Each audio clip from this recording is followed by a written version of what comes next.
I like how Zoom warns you now. Is now streaming live on YouTube. Wow. Gives you the option. Leave me if you don't want to. That thing just came up and I'm like, what is that? Like, I thought I did that. Okay, we're good. It's a new thing. But now when I start recording locally to it, it'll warn you as well. All right. Thought I closed you out. We are now live on YouTube. Okay. I got my Let me send pictures out the here. links real quick. Find us.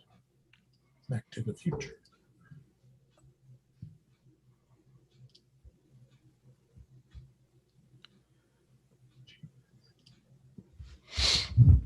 Hey, your topic's still trending. Oh, what, on Facebook? Back to the future.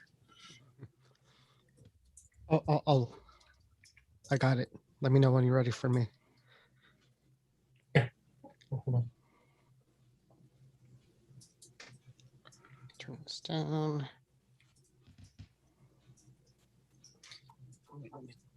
Let's just do something here. Just want to make sure I can share screen. Gotcha. Desktop 1, desktop 2. You're on there. Whiteboard. Gotcha. Page 2. Touch ITWIOS Facebook page. Yippee.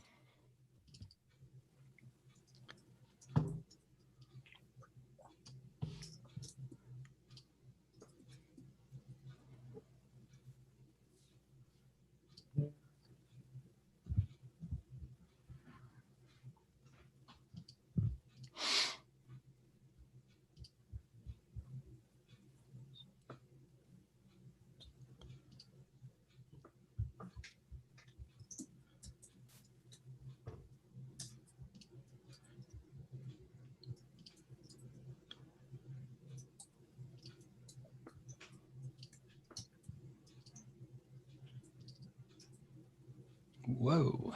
Oh. I hate that why Zoom does that. Yeah, why does Zoom decide when it's full screen or not? I've never understood that. I never noticed that before. I was on a meeting, a parents meeting for my son's school last night, and every time they threw up the presentation, it put everything into its own, like it just filled the screen. It was unnerving. It also doesn't help I'm running a beta here, but this is causing me problems. Yeah, It it was Running Monterey. Yeah. All right. I'm running it too. I got everything posted. All right. You guys are so lucky. You're gonna get recordings of progress. All right. I figured out how to share. Okay. I'm good. All right. We are ready here. Let me get the notes up. I got everything prepped.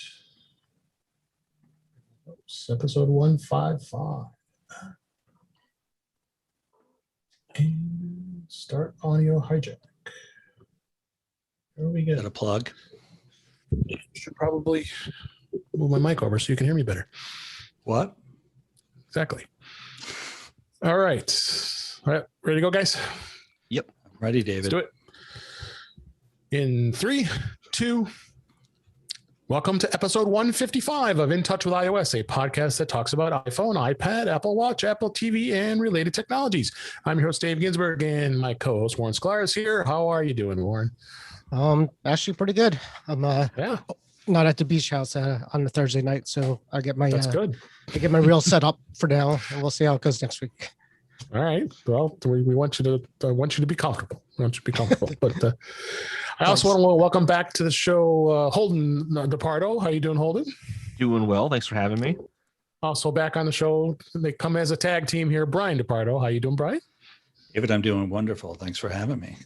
Absolutely. Glad you guys get back. I think it's like your third or fourth time now. Yeah. Glad you guys As are a team, enjoying- yeah. I think so. Glad you guys are enjoying coming on the show. We always have a lot of fun, and it's post dub, and we don't have to talk really much about dub anymore, other than some of the other stuff like iOS 15 and everybody belly aching about it, and all that fun stuff. So, but we have a lot of news this week. We can go through that, and Warren's dog did something. We'll talk about that just a bit, and lots of other fun things to talk about here. So let's just dive right into the news here this week. Mac rumors: Apple launches the podcast subscriptions. We've been waiting just intently for this, right? Apple has announced, Yeah. Apple has announced that the Apple Podcast subscriptions for shows and channels rolled out worldwide, showcasing a large number of new shows, groups of podcasts, and channels. So when listeners purchase a subscription to a show, they automatically follow the show, and the page is updated with a subscriber edition label. So they clearly see that they have access to the premium experience. As the listeners subscribe to more channels, the Listen Now tab expands with new rows to provide easy access to all subscription content. Listeners who subscribe to 2 or more channels will also see my channels and then the Listen Now tab. So yeah, they decided to roll this out. I don't know if I'll be participating in this anytime soon, and then I don't know if any others will be as well, because one of the downfalls to the podcast subscriptions is you have to have separate feeds for your podcast in order for it to be maintaining all this. So just what we need, extra work, but will it be monetized? Apple's still taking their 30%. Warren, what do you think about this? I think Facebook just launched their subscription thing too for podcasts. So this is going to be a thing. That's the next story. Oh, just combine them. This is the same thing. Yeah. But yeah, I mean, I guess this is a thing now to monetize podcasts, which is good. I mean, it's even if it doesn't work, you have the possibility to try it. And as far as recording different streams, does that mean you have to record different shows for each service? Or No, how does that work? You can do the same show, but you have to have a separate feed in order to supply that. I think I haven't seen what Facebook's plan is yet, but Facebook also, I have another article there from 9 to 5 Mac. They're going to be launching their own platform next week. This was actually reported by The Verge. That podcast creators are going to be able to have a new podcast page that will go live. So this is not for pay. This is actually another place to actually put your podcast. Holden, you being a podcaster, what do you guys think of this? Have you been exploring this at all? In terms of the Apple podcast subscriptions, we really haven't looked into it. And Facebook, I know you're not a big Facebook fan. I'm not a Facebook fan. I guess we'll put our podcast there, but I just don't think people trust Facebook enough for them to start using more of their services like this. So it kind of remains to be seen. Well, I have In Touch with iOS page that many follow, and we appreciate that. And so we generate some traffic, and Twitter as well. It's hard not to actually be on social media. Brian, you have any thoughts on this? You're a podcast listener, right? And yeah, would you pay for it?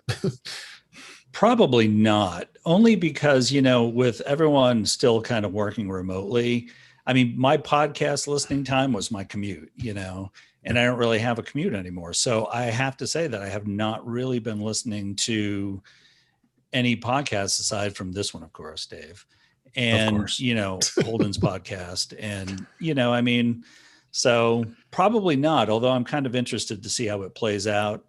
Yeah, I'm not a big fan of Facebook either, but why wouldn't they jump in, I hadn't thought about the social media aspect of you have the page for Touch on iOS, having, your community in a place where they can listen at the same time. Yeah. It does kind of make sense. I hadn't considered that. Yeah, wait till Twitter's podcast subscriptions come out, and Instagrams and Snapchats. It's just going to snowball from here, I'm sure. Yeah, you're going to be able to, definitely going to be able to, you can make on some of those platforms. You can make nothing times 10 on all these platforms. Yeah, exactly. So Dave, explain something to me though. You said multiple feeds. Does that mean you have to have a different host for each? No, it means that you have to go to Apple's podcast subscriptions feed and provide the content there as well as on your normal. So like in my case, I don't know what you guys use, Holden, but I have used Libsyn. So Libsyn is my host for the podcast, and that's how the RSS feed goes out each week. And but people want to be able to consume it, not only online, but on their iOS devices and all the podcast catchers that are out there, many of choice. My favorite as of late has been Pocket Casts. And there's also Downcast, and there's also so I'm not mentioning the Apple Podcast app because it's not great. It really isn't. It's gotten better, but it's just, and that's the thing with the only way you'll be able to listen to these paid podcasts is by using the Apple Podcasts app. So, but then I go look at we go look at our my numbers in the Apple Podcast app, other than actually listening to it in the browser, is the top 2 of people, the way people listen to this podcast. So it's hard to beat it. It's just kind of like with Facebook. I mean, it's hard to beat the billions of eyeballs that are out there. And Warren, of course, is a big Facebook person because of Back to the Future and enjoys Facebook. There's nothing wrong with that. I'm on Facebook every day. So you left out my mom. That's why I'm that's why originally. Yeah, that's why we're on it originally. So. Oh, your Facebook. Okay. Yes, until Back to the Future came along. No, then I stopped posting on my timeline. People thought I died. It was a whole thing. That's right. So it's going to be interesting to see where this goes. I mean, more and more things are going to be happening with paid subscriptions, more small pieces of that puzzle, and we'll just see how it goes. I mean, it'd be interesting to see. Again, like I said, Apple takes 30% of that, so that's a pretty big chunk.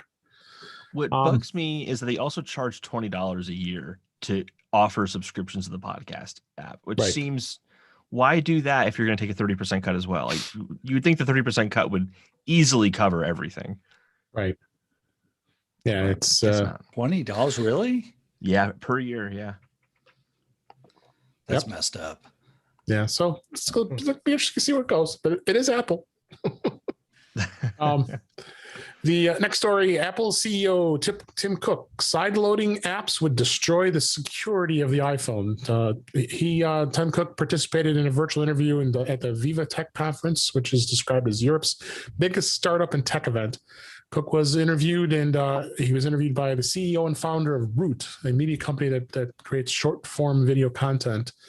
And much of the discussion centered on privacy, of course, because Apple was really big on privacy, obviously with DubDub. And Cook does participate, but he did say that they've been focusing on privacy for over a decade. We see it as a basic human right, and a lot of the things we know as far as the views go. And we talked about this on Back to the Future Goal yesterday, Warren, and we had a bit of a debate. Is sideloading going to be something that Apple would ever consider supporting? I don't think so. But they also could force their hand, and the governments could say, "Hey, you have to." What do you think, Warren? I don't like what I said yesterday, but I'm kind of still on the idea that if they were forced to do this, then they would fundamentally change iOS, possibly in a way where maybe the sideload, it's almost like a virtual machine in iOS that separates it from the iOS. So if you install an app outside from the Apple Store, it would sort of go on its own kind of partition, so it doesn't affect the operating system. And this way, they could still say, "Listen, our stuff is secure. We're allowing you to see these apps, but they're running in a separate version of iOS." Yeah. Brian, what do you think anything about this? Do you think it's a good thing that they would allow sideloading of apps? I think it's a terrible idea. I agree. And I think that the amount of iPhone users who even know what sideloading is, I mean, nobody wants this aside from a very vocal minority. And that's it. They're making a big deal about it. But, if you have 1 billion iPhones out there, I'd say, I mean, that's a lot you're opening up simply to appease a very small amount of people. So I think it's a terrible idea. I don't want the ability on my phone. It's just, I think Tim Cook's right. I don't think this is, something that they should ever consider unless they're forced to. But any thoughts on that, Holden?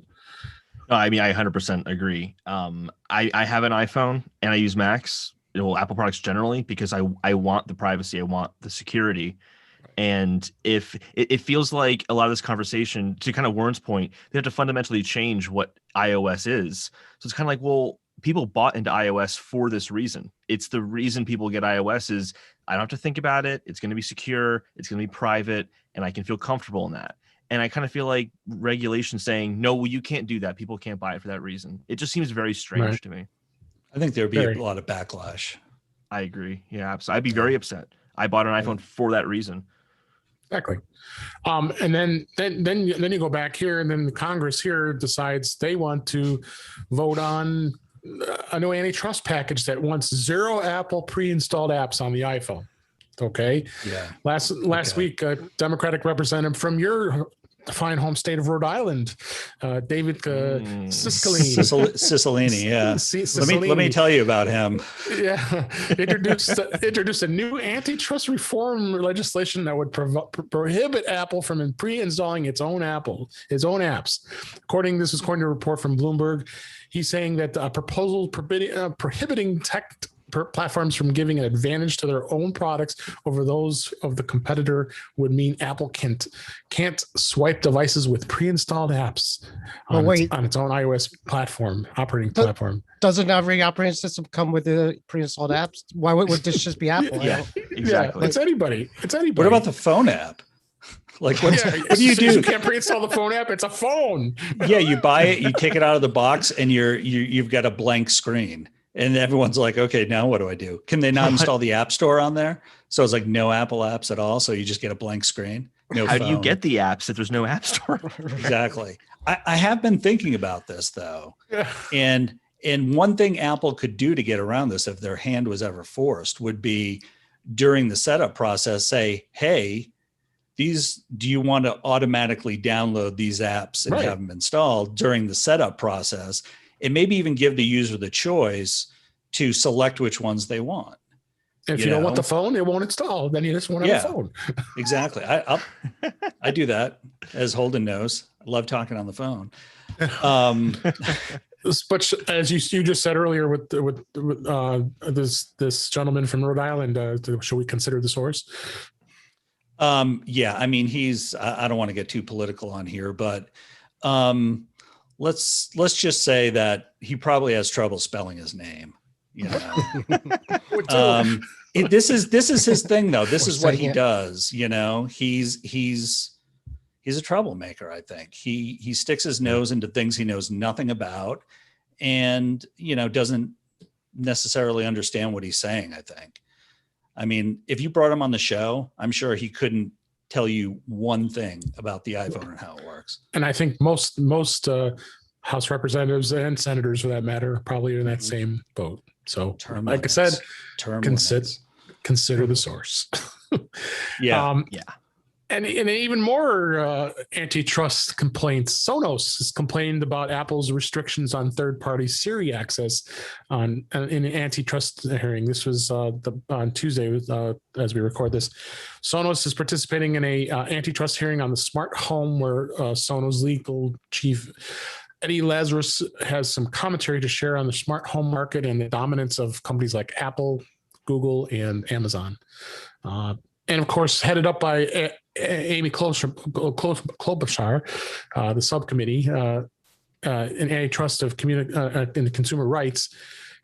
She's just been leading up to this whole crazy stuff about antitrust, and are these three companies controlling things? And I mean, it's a market that's wide open right now. I mean, you have Amazon, you have Google, and you have Apple. I mean, they're all having their own same ecosystems. They're all doing the same stuff, but each of them can do their own thing. I mean, Sonos is already participating with the Sonos Move, which I own, with having the Amazon Echo built into it. But it also supports Google and also supports Apple. So, I mean, where is there antitrust here? I don't know. What do you think, Brian? I think this is a little crazy. Well, antitrust, I think, has a much different meaning now than it did back, say, in the 90s when Microsoft went through their whole antitrust thing. It just Explorer. Yeah, and bundling that with Windows. I mean, it's just they're looking for places to, just, I think, cause trouble. I mean, there's really no reason. It used to be, and I could be wrong, I don't claim to be an expert in any of this, but Antitrust to me says, hey, this company's a monopoly and we need to do something about it to level out the playing field, right? I don't see Apple having a monopoly in anything aside from maybe their own ecosystem, which they created and they fund and they, but I don't see where they have a monopoly in anything. And of course you go back 30 years and to even think that Apple would have a monopoly someday is just funny to think about, so really I don't get it. What do you think of this, Warren? We talked about this yesterday, but my thought now is the Sonos should calm down because Siri could barely work with Apple stuff. So, that's right. That's a good point. That's a good point. And most people just control the HomePod with their phone anyways. And it doesn't really matter in that case, because you could stream whatever. You could stream your Sonos stuff you could stream Amazon Music, whatever you want. So it's a silly idea. It's a silly thing is what I think. Yeah. I mean, Sonos has its market. So does all the other speaker makers. Any thought? They're doing well. So I mean, it's it's not like they really their stock is doing well. I mean, I'm a stockholder of Sonos. I think it's a small stock, but they're doing very well. Yeah. Any thoughts, Holden? The whole antitrust thing with Apple, I've been taking a really close look at it since the whole Epic Apple thing. And the whole thing irritates me because I feel like kind of what my dad was talking about earlier with like a lot of these politicians just don't know what they're talking about. And there's no way that you can look at the Apple situation and say, oh, they're a monopoly who's abused their position to get where they are. It's actually the opposite. They've had this very closed ecosystem. It's been the defining aspect of Apple for decades, and they've grown because of that. Not that they rose up and then started locking things down when they had this monopoly position. It's like the opposite of how monopolies traditionally act. And yet there's all these lawsuits against them. It doesn't make any sense to me at all. It just seems completely illogical. We must be missing something. We must be. But all I'll say is there's a lot of these companies, Sonos included, is in something called the Coalition for App Fairness, which is a lobbying group that goes after these politicians. And ever since I've read their website, the Coalition for App Fairness, these politicians literally just verbatim repeat what is on that website. And it is nothing but a bunch of big companies getting together to lobby these politicians. It is crazy. I read like Epic's lawsuit, and even that has Epic's, the company who actually founded the Coalition for App Fairness. It's the same talking points in their legal case that they used against Apple. It's the same thing politicians are saying, because this is just lobbying. And this isn't a David versus Goliath. This is Goliath versus Goliath. And that's all this really is. Sure is. Let's politics. Let's move on to something lighter. Games. Apple. I got the pop up, so I had to go find the article and find out about this. That's some Mac rumors. Angry Birds Reloaded is coming back. Doodle God Universe, Alto's Odyssey, The Lost City coming to Apple Arcade. Apple had a head start already, as we talked about previous, some that added some of the classic games like the Oregon Trail and others to the Apple Arcade catalog. Today, they announced 3 new games that are coming in the near future. So they're teasing you. So all 3 of those games are going to be offered. And then it pops up and says, you got the notification that says, oh, you can install it. I'm like, so I tapped it and said, oh no, this is just putting you in place to notify you when it's available. But they did send out these notices through Twitter today, which is kind of interesting. And those interested in playing them when they're launched on Apple Arcade will be, like I said, you sign up and you'll be notified, and then you'll be able to jump on it. Angry Birds, though, the craze of Angry Birds. Are you guys subscribers to the arcade? I don't think you are, Warren. No, Warren, you are, because you have the bundle. Yeah, I'm in the bundle, but to be honest, I was excited when they released the first round a couple months ago. Yeah, and that lasted for about 3 weeks, I guess, and I haven't really played again since then. So yeah. I played Oregon Trail for a little bit, and then it's like, okay. Yeah. Well, I was excited. I got my memorabilia. I like the song pop because I used to play song. I played it online, and there were so many ads, and I liked it. And there wasn't a lot of people there. That was an issue at first, and then I just kind of stopped. So. Holden, I mean, obviously you're doing a gaming podcast. I don't know. This is probably not the types of games you guys are playing, but it's interesting to see where Apple Arcade does go with this and getting more and more titles. Yeah, absolutely. I think this is a better method to get subscribers than Apple has done in the past with Apple Arcade, which was having, they've always had high quality games in Apple Arcade. Like for mobile games, they're very high quality. But like What's the Golf, which is actually when that came out, one of my favorite games of the year, regardless of console. That game is hysterical. Yeah. But it's hard to say like, oh, you should get Apple Arcade. There's a really funny golf game you should play. It's a really hard sell.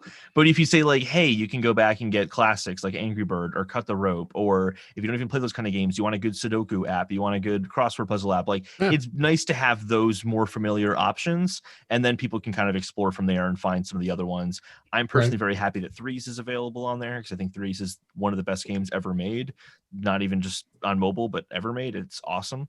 And it's there. And so there's a lot of really great experiences, but I just think that,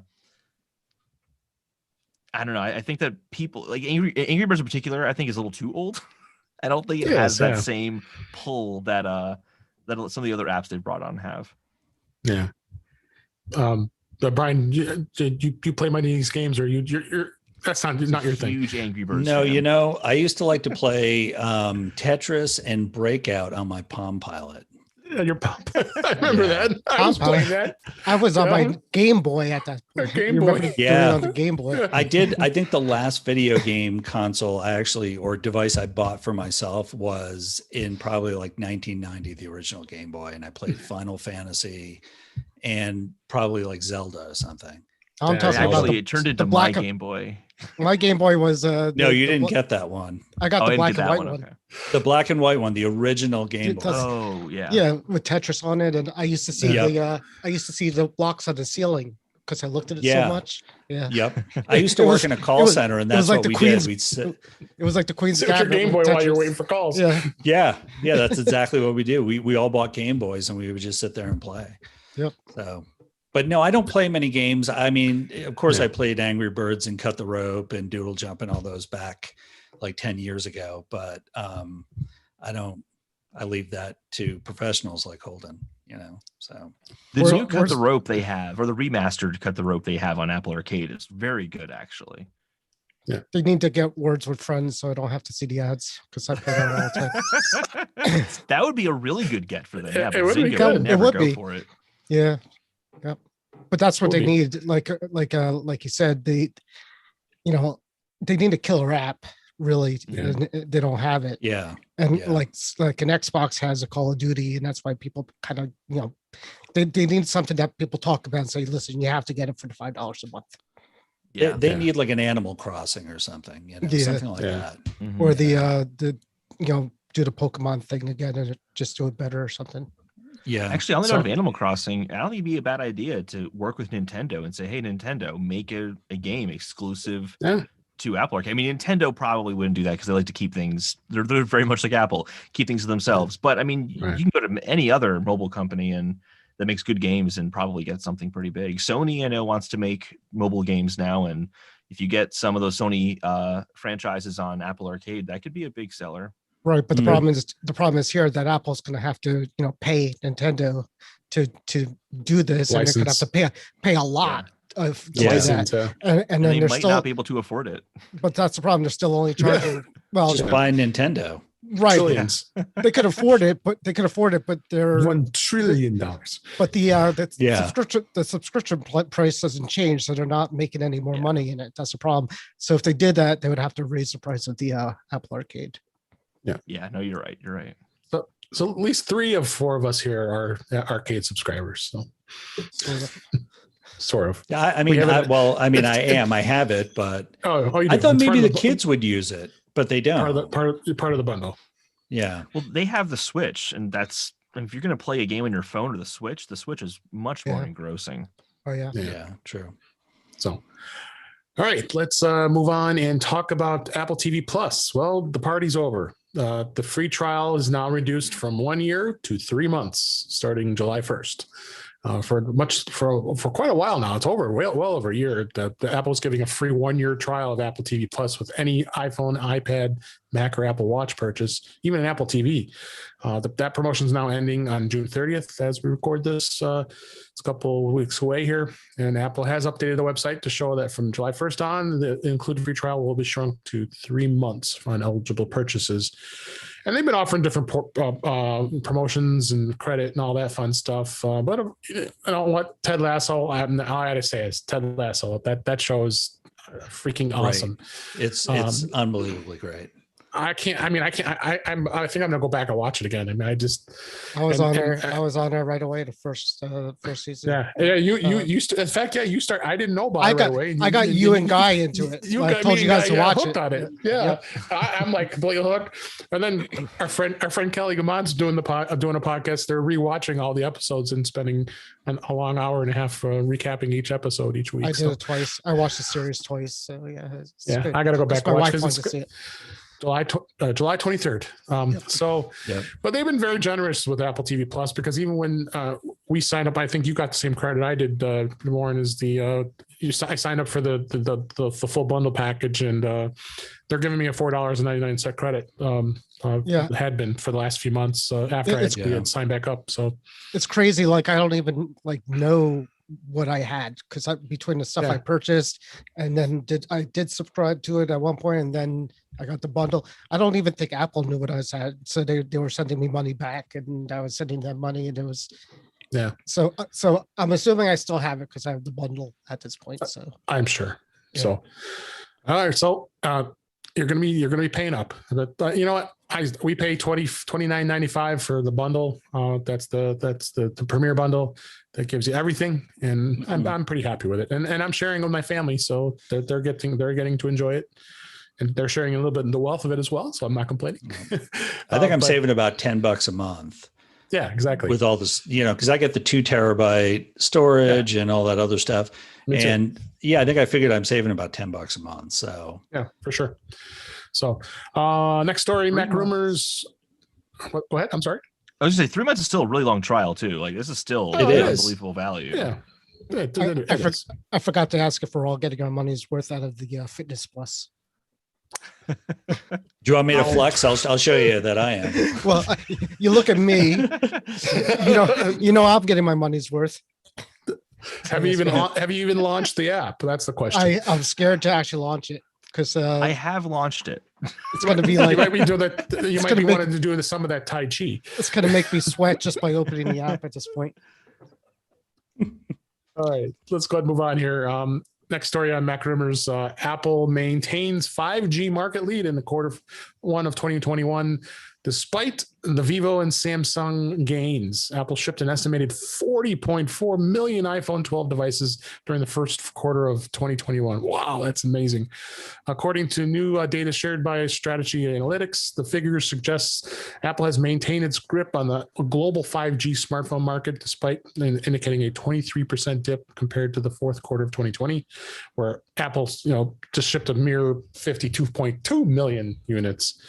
But Apple's been enjoying booming sales in the 5G market in the last 3 months following the launch in the first 5G equipped iPhone models. But since then, the rivals have upped their game, and of course, they're giving some premium here. So it's good, some good numbers. I mean, I think 5G has still got a little ways to go yet when it comes to the towers that are around and taking advantage of the speeds. Brian, what do you think of this, of 5G? I have an iPhone 12, so I have 5G, and I think you get to a certain speed, and I mean, coverage is great. I'm on T-Mobile, and the coverage has been great. The speeds have been great, but I kind of feel like it's like with money, after a certain speed. I mean, do you really notice that much of a difference? No. Well, good thing is T-Mobile's including it. Yeah, absolutely. So yeah, I mean, I'm not surprised that they have the lead. They jumped on this. There hasn't been any issues. It hasn't caused more people to get COVID. So that's good, I guess, right? Well, you can't prove that. Well, then there's someone at the door. Any thoughts on that, Holden? To kind of repeat the point from earlier, like I don't know how many people actually have access to 5G. Yeah. So it's, I mean, even you did, like you have access to 5G, but is that the real 5G, like the ultra band 5G? Yeah. Is it? Okay. I don't. No, I don't. I've Not never- ultra band. There's a number of bands. We can get technical on that, but the All, one all I in, know is that on my phone it says 5G at the top. That's it. it's not 5G W or whatever AT&T was doing. What I'll tell you, reminds me. the fake I'll tell you 5G. I'll tell you one thing. That my wife has an 11, and I have the 12 of 5G. And there's times that she gets better service than I get, better data Yeah. speeds than I get. Yeah. So We're at a point with 5G that reminds me, I think with the iPhone 5S, they started doing HSPA plus, and AT&T tried to say that was 4G. So on the top of an iPhone, it would say 4G up there, and they had to change it because it wasn't really 4G. And I feel like that's where we are with 5G right now, is we're in this like transitional technology that sure is faster than 4G, depending on your coverage and if you have good coverage there or not. But ultra band is going to be the real game changer, but it's going to be so hard to implement that nationally because of its low range and all that. So I don't know. We're a ways away from 5G. I think. I thought I had the real 5G. You're telling me I don't have the real 5G. You don't have the real 5G. I'm returning it. I had a Samsung phone instead. Yeah. Those do have the real 5G. Yeah. Do they really? No. Yeah. Okay. Let's, Because that wouldn't be enough to make me switch. the real 5G causes COVID. Not It does. Which Well, the real is why 5G, I'm please glad I stand don't up. have it. Yeah. exactly. And then last story here, the Beats Studio Buds, all of a sudden, I know there was a sneak peek because LeBron James happened to be wearing them and people caught that. Wow. They are, 9 to 5 Mac here. Yeah, it will be. 9 to 5 Mac here did a comparison against the AirPods and the AirPods Pro. Of course, the Beats are going to be much cheaper, about $100 below the AirPods Pro, and they do come with noise reduction too. These Studio Buds, so they did a comparison. This I haven't had a lot of chance to really look at this and find if there's any real value between these here. The Beats Studio Buds have full wireless. They're in-ear fit with the 3 tip sizes. Comes in 3 colors, but it doesn't have a wireless charging case. So you see they're doing some comparisons here.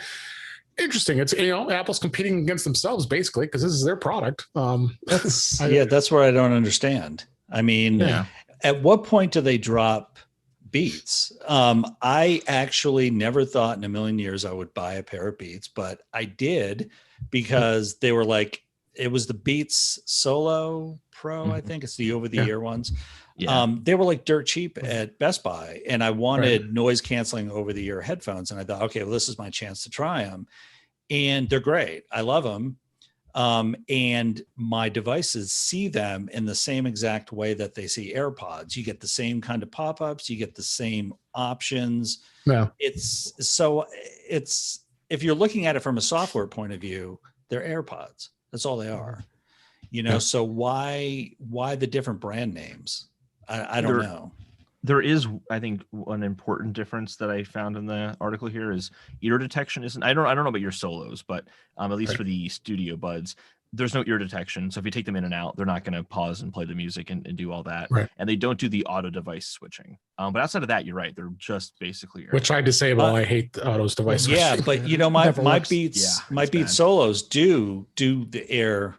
Like if I take them off, it pauses and it does switch devices. Like it will, like if I go from my iPad to my Mac, it'll pop up just like the AirPods do. I think I had the U1 chip in it, and I think that's why.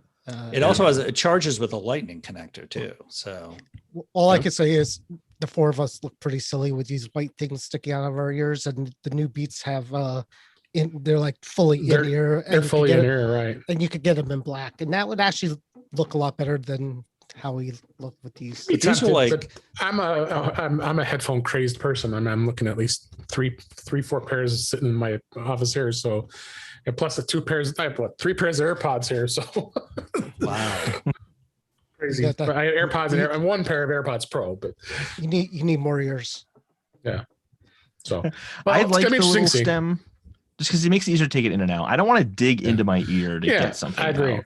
Yeah, it's easier to grab them. So, I agree. I'll make All something on Amazon to pull them out for you. So, All right, let's go ahead and move on to the topics of the week here. There was some good stories this week. So Warren, tell us your story about Lola and the AirTag. All right, I'll make it quick, but I bought a 4-pack when it came out. 2 went to my dogs, 1 to Lola, 1 to Charlie. So I noticed like last week that Lola's AirTag would only update the location maybe every few hours. Long story short, so I was going to unpair it, repair it. So first of all, this is I'm going to show you a few things because this is easy. Share screen. Okay. So this is Lola. If you can see her. All right. So that's Lola. And for those of you watching the live stream here, of course, you're listening and not seeing this, but yeah. So let me stop that. So that's Lola. So we did that. So I took it off, and before it was in the Apple case, which is this one. So that's the case I got for it. Right. Okay. You see it? Okay. Anyways, so this is what it looks like now. It's mangled. It's mangled. Looks like she did some biting. She did. Bring it up. This is the front. There we go. Look at that! Wow. Nice. And this, we're looking at a very tooth-riddled AirTag there. That's just the back, the white part, the back part of it. But the silver part, didn't it come disassembled a little bit? Yeah, I'm going to show you that real fast. Wonder how it tasted. We were worried. My wife's like, you could have her, she could swallow the battery. I'm like, let me tell you about the battery stories. Batteries is in there. Yeah, yeah. All right, and this is what it looked like on the back. Oh, wow. So yeah, it's a pretty mangled metal. Yeah. So in any case, it still beeped, but after I unpaired it, it wouldn't pair back to my account, no matter what I did. And there's an article, in case anybody needs to do it, there's an article to reset your AirPods, and the way you do it real fast is take the battery out, put the battery in, make it beep, take it out, do that 5 times, and then put it back on and it's supposed to reset it. Never did it. So I had Apple support on chat, got disconnected 3 times, got with a senior advisor that said, he said, go out of Bluetooth range of your other devices and try it again. I'm like, how am I going to do it? Where am I going to go? I'm not getting in my car. So he disconnected, they all disconnected on me. So I made a Genius Bar appointment for Monday. I'm going to bring in my one. I'm going to bring in my one AirTag. This is just out of spite at this point, just out of anger for Apple, because it's only $30. We'll probably just get another 4-pack anyways. But so we'll see what they say. Now, are they going to say it's physical damage and that's why it stopped working, or are they going to say something else? We'll find Guaranteed. out. That's what they'll say. Guaranteed. They'll look at those bite marks and just be like, "Oh, it's got to be that. We can't run any diagnostics, so it's got to be that." It guarantees it's going to happen. It still beeps and everything. It's still, it works somehow. But like I posted in Back to the Future earlier today, it says we warned you, and Apple warns that you shouldn't be using your AirTag for your dog. I don't think that's the reason they said that, but yes, okay. But for liability, I think there was really the reasoning on that, don't you think? Yeah, I'll let you know how it goes on Monday, because I'm curious. I'm going to really go through with it too. What Apple should do is what Nintendo does with the Switch cartridges, which is they actually make them taste terrible. Yeah, like try to lick a Switch cartridge, try to eat it. Like it's revolting. Yeah, it's really nasty. So dogs will just spit it out. Babies will spit it out. My dog eats my dog eats crap, like literal crap. So she'll eat it. I don't think that's going to deter a dog from eating it. No. Maybe like someone like me. You've tried one, right, Holden? You've actually. I did. I actually did try to. I licked a Switch cartridge to see what it was like, and it is. Okay. It stays with you too. It's repulsive. It was there for like at least an hour. Ugh. It was really bad. I'm exaggerating, but that's kind of crazy that they would have to do that. What does that say about us as a species? Each game has a different putrid flavor. That's I was going to say, it's a Frogger. Yeah. It's Birdie Bot's ever favorite beans of Switch games. Yeah. All right, let's go ahead and talk about beta this week. We're doing dual betas here because Apple's been doing this a lot lately, which is kind of crazy, but okay. They seeded the third beta of iOS 4 and iPad OS 14.7 to developers. It's I believe it's out in the public now too, and there is no other changes on it. And I can't ask Warren what there is because he's on iOS 15. So yeah, I'm gonna be doing this. I did this last year. It's just getting upset that every time they come up with the beta for the old operating system than the one I'm on, and just kind of like I think they did it on alternating week at some point, right? They're going to start doing that's what they're going to do, the iOS 15 beta one week, and then it's going to be the iOS 14 beta until they finish it out. So well, yeah, we wanted to see if this is going to be the final version other than just the .1, .2 incrementals for any fixes, but they're saying just some under hood bug performance improvements, bug fixes that weren't addressed in the 14.6. But there might be there could be a few minor features, but there's nothing else. The big thing was with the home app and being able to set multiple timers with the HomePod or the HomePod Mini. That's been discussed with that. So, but iOS 15, of course, whole nother animal. So, and again, iOS 15 is still in beta for developers only. So you cannot get on iOS 15 unless you have a developer's account. You can. You can, and so far, how's iOS 15 been for you? Now you've had it for what, 2 weeks? It's actually not bad. I have one semi-important app that doesn't open. Other than that, it actually fixed a problem I had with the old operating systems. You know how you could create a shortcut on your home screen to a shortcut. You could create an icon on your screen for a shortcut. I have one that changes my wallpaper. I think we talked about that once, where you can actually change the the shortcut for half the time worked and half the time failed. So it bothered me, and now iOS 15 it works. So it fixed a couple things like that. Even on the iPad OS, I put it back on 15. It runs well. It's not the fastest. Pretty stable. Yeah, my battery hasn't really changed that much. Maybe a little bit on the watch. The battery went down a little bit, but other than battery on the watch, I haven't noticed any difference on it. So battery life on the watch has been not so good. It's been a little worse, but not. I think, God, iOS. I don't remember what iOS, but there was one where the watch would go from like 100 to 0 and Yeah, I remember that. Yeah, it was crazy. Same with the phone. I was at WWDC. I went once and I did the beta on my phone, and I had to go to find like a T-Mobile shop to buy a battery pack for it. I couldn't even get through half the day with it. So, but it's good. I'm using the picture to text feature, the text to picture feature. Yeah, live text. Yep, I'm doing that.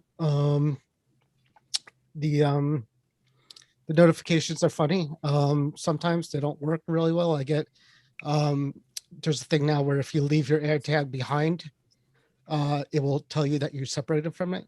But I found that it doesn't. Sometimes it works the opposite. It says you left your dog back there when you're halfway to the beach house, and you look there, and the dog's right in the back seat. So it's not quite there yet. So it scares you a little bit. But those are fun, and I haven't played with the focus stuff yet, which is something I kind of should get into because I hear it's pretty good. It's really good. Yeah. The focus stuff is really good. So you're running it, Brian, on your iPhone or just your iPad?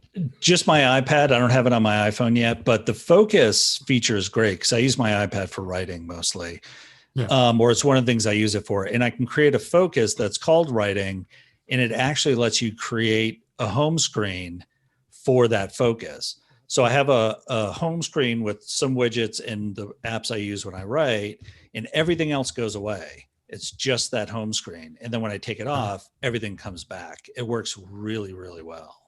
Right. I'm really, it's been super, knock on wood, super stable on my iPad Air. So that's like, I've got it running on my first gen. If you're at work and you can only show the stuff you use at work, that's awesome. Yeah, it's great. It's really well done, I think. Holden, are you running any beta? I'm doing just the iPad version, which I primarily did just so I can have a consistent app library and widget experience across my iOS devices. Yeah. Did you see the memes? There's a meme that says iPad OS 15 is just iOS 14. Yeah. So Prove me far, that's wrong. definitely been my experience with it. I haven't done too much with the Focus, but I love the new multitasking features. I think they are really, really strong. It just feels easier to multitask and get to apps that I don't have in my dock. And I think it's a more fluid experience. I like it a lot. I do have a problem with performance. I've noticed in the past week or so where sometimes it won't respond to touch input at all. And I have to basically what I have to do is drag my finger all around the screen and then it starts responding again. What do you have? Which iPad? Air 3. Okay. Yeah. So I have the Air 4. I have the M1 and it rips. I can imagine. Yeah. I can imagine. Do you have the 12 or the 11? I have the 12. I went with the 12. So you have the mini the XDR display. Yeah, it's nice. I mean, I had to get, Dave and I had the 2018 11-inch, and the screen. I mean, it's nice, but it's not hugely noticeable. The old Pros and the Air 3 that you have really nice screens, so you could barely really tell. So a couple of things. I had a bit of a list here, but we're not going to get through them all this week. A couple things just to make sure I mentioned that we talked about this before. Yeah, iOS 15 is compatible to amazingly going all the way back to the 6S and 6S Plus, but you have to have at least a 10S or a 10R or newer for most of these great features that they're talking about. I have an article in the show notes about this, and specifically things like live text isn't going to work on a device that isn't a 10R or 10S or higher because the processor just can't handle it. So a lot of these things stand out. Visual lookup, interactive globe, 3D city experience in maps, spatial audio in FaceTime, portrait mode in FaceTime. So just be aware of that. I mean, be excited that your older device is going to be compatible with iOS 15, but you're going to be at the limitations as far as what new features you'll be able to utilize. So, but a couple things that kind of stood out. I wanted to kind of talk about this because it's been kind of you get online and you see a lot of people complaining that Apple just very disappointed with Apple. We didn't release all the things that we really need this thing to do with iPad OS, but get over it. I mean, it's going to get there. I think it's going to get fine. The first article I've got here as a top thing here, and I talked about this yesterday too on Mac to the Future, is the fact that the File app is now gaining NTFS support, progress indicator, and more. The ability of being able now to be able to connect and for those of us, Brian and I both work in the enterprise. So to be able to take a drive here that's NTFS and be able to plug it into an iPad and be able to get the files off of that device is pretty awesome. I mean, they really finally have added some great support with that. Same thing with the progress indicator. You never knew when the darn files were copying from the external device to there. Now you're going to have an actual progress indicator that's actually going to show you that you can at least copy that data and be able to get to it and see it what the progress is. So it's pretty awesome. And then the other thing that was noticeable in the Files app, if you're using a mouse or a trackpad, it's now possible to click and hold and drag selection box over multiple files and perform batch actions such as compress. So you can compress now, just like being on a Mac, being able to compress a file, move them, copy them, and so on. And then you also can use the groups option as a view option and on the fly create groups. I've got the Magic Keyboard. That's going to be something that's nice. What do you think, Brian? I mean, I think this could be a game changer for us where we work, and potentially people using iPads and be able to securely have files on an NTFS formatted device. Yeah, it's great. I mean, the executives in the company that we work for, they all use iPads. They use the 12-inch iPads with the Magic Keyboards and self-service, and it does everything they need it to do. But now, I mean, they're getting all this additional stuff. I mean, I think from an enterprise standpoint, I think you're going to see now, like in our company, it's really just executive, vice presidents, but you're going to see it start to come down, I think, Absolutely. to more of the standard, everyday workers. And at some point, it'd be very possible for someone to use it as their sole work device. Absolutely. I know there are people in IT that do use it as their primary device. So it is possible. I mean, just the fact too, that you can actually I can drag a chunk of text from one app to another without even using multitasking. It's pretty incredible.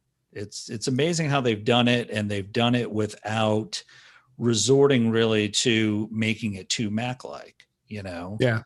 They're really keeping the iPad as its own thing. And I think that's frustrating for some people because they want a touch-based Mac, and it's just never going to happen. Yeah. If they want a touch-based Mac, that's kind of what the iPad is, Yeah. Exactly. So choose one or the other. Warren, do you think you find any value of some of these features of file management? They're getting better. Yeah, definitely. I went with that Logitech keyboard that Apple's selling, and I got the new iPad, so you always go through the test. Can this replace my laptop? And I've tried.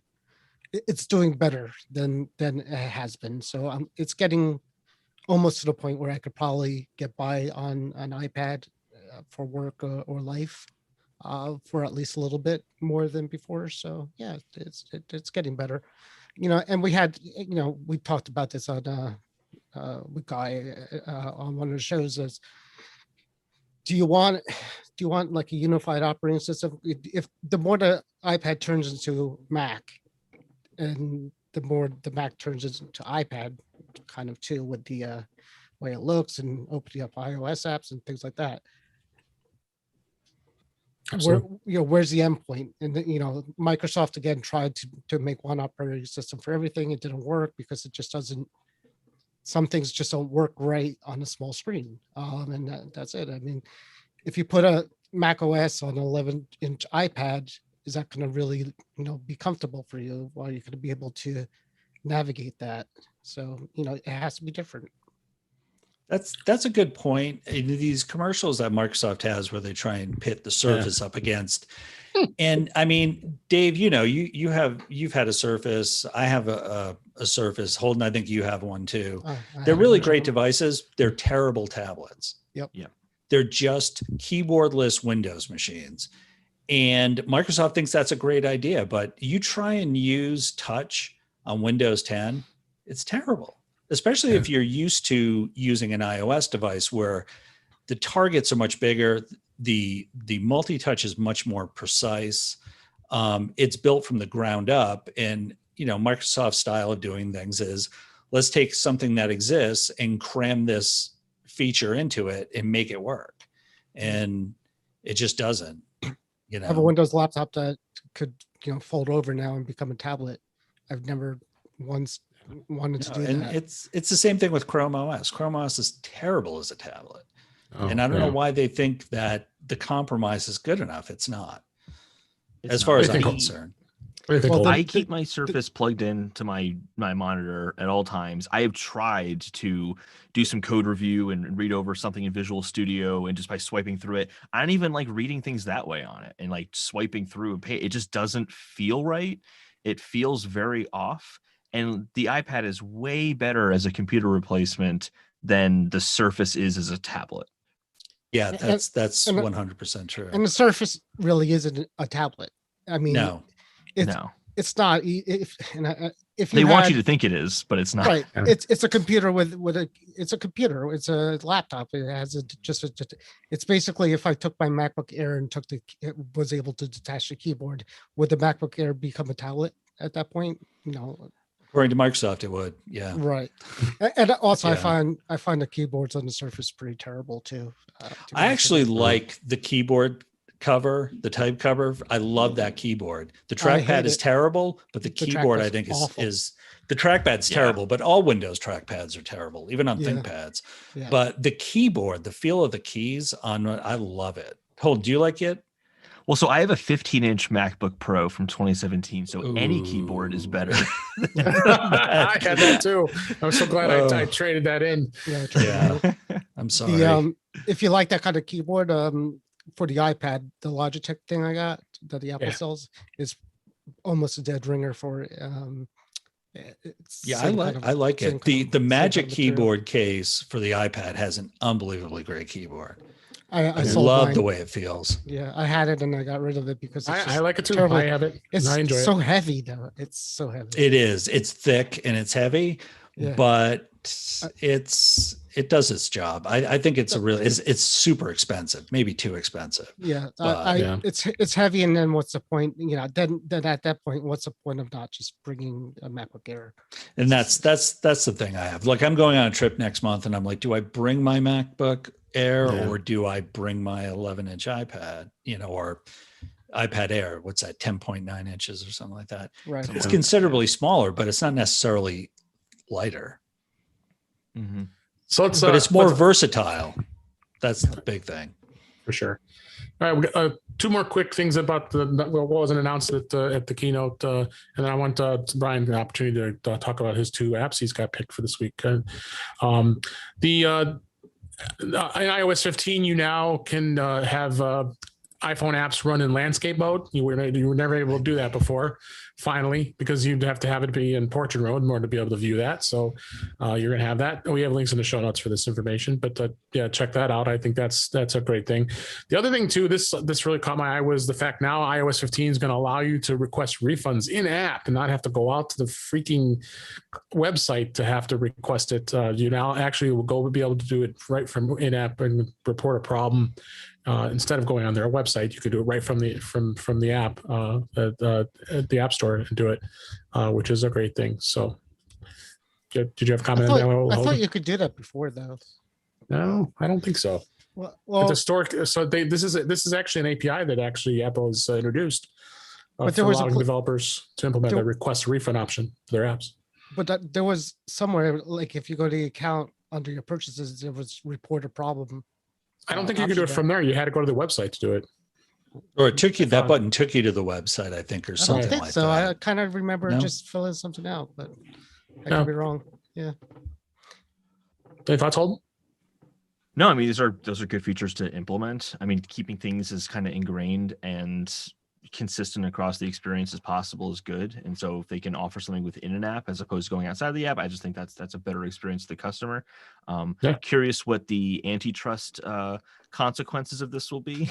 But I don't think there should be any consequences for it. I'm sure it'll catch some political eyes. We keep going to politics. No more. You brought us there. I think the rule of thumb with the politicians is it good for consumers? Yes. Then it's antitrust. Yeah, exactly. Get rid of it. All right, Brian. That was great to see a couple of apps. We haven't talked about any apps here in a while. Go ahead and tell everybody about your app picks for this week. Okay, I have two. One is just it's an app I've had for like 10 years. It's been around a really long time. It's called IA Writer, and it's like it's a text editor. It's uses Markdown. It's just an incredibly well-built app. It uses all of Apple's standard interface conventions and whatnot. And it is expensive. It's super expensive, but there's no subscription option. You just buy it outright. And I've bought the Mac version, the iPad version, the iPhone version years ago, and I'm yet to pay again. I'm sure I will eventually, but it's just consistently a solid, well-built app, and their support's unbelievable. They're super responsive. So really like that. The other one is kind of a new one that I discovered. It's a password generator. I was looking for something to just create passwords with, and it's called PWD-password generator.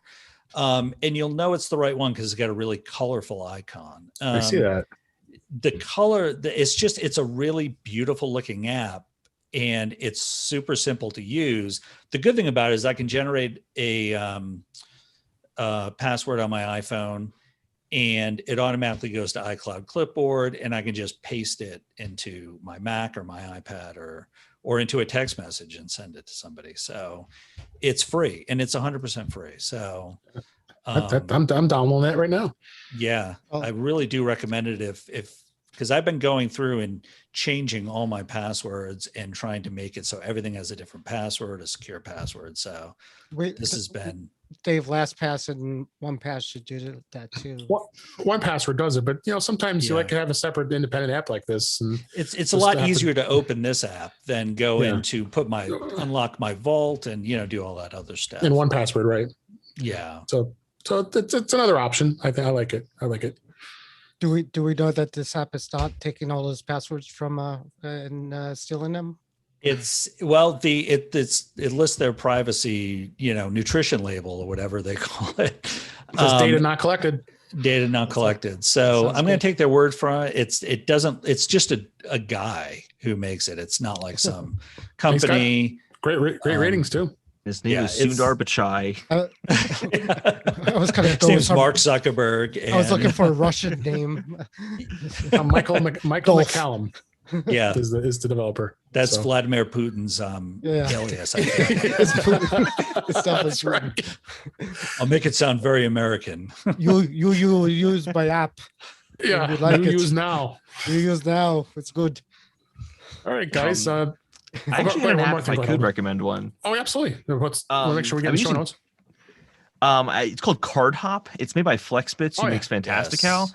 Oh, it is really solid so far. I really, really like it. Just for how simple it doesn't do a lot that the Contacts app doesn't already do. Kind of two small things it does I really appreciate. One is that you can effectively in the search bar, you can just type in a command like FaceTime Brian DePardo, and it'll just start a FaceTime call immediately, as opposed to like going to the contact, clicking the option. I like that a lot. The other thing I like, and this is really practical for a lot of people, I think, is you can create different they call them business cards.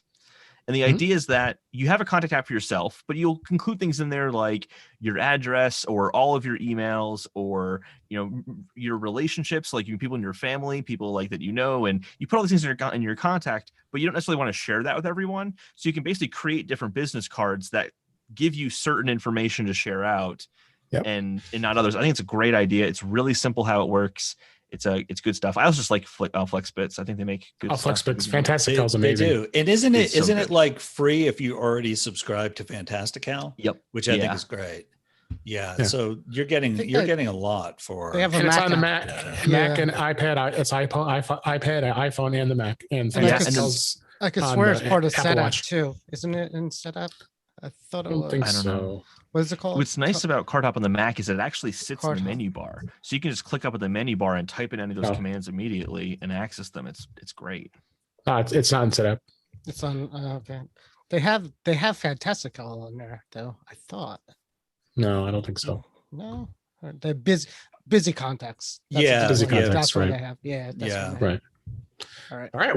We put that link in the show notes too. But guys, we're way over time here. Let's go ahead and wrap things up. Thanks you guys being here. That's a wrap for this week. Please send your comments, questions, and suggestions to our email address, feedback@intouchwithios.com. You can follow us on Twitter @intouchwithios. You can subscribe in your favorite podcatcher, including Apple Podcasts and many others. But better yet, go to our website at intouchwithios.com, where all the links to all the ways to listen to us are there. I am Dave Ginsburg, and you can find me on Twitter @DaveG65. And Holden, where can everybody find you? You got some great podcasts you do. Yeah, I am on the Networks podcast. If you want more Apple stuff, we got stuff there.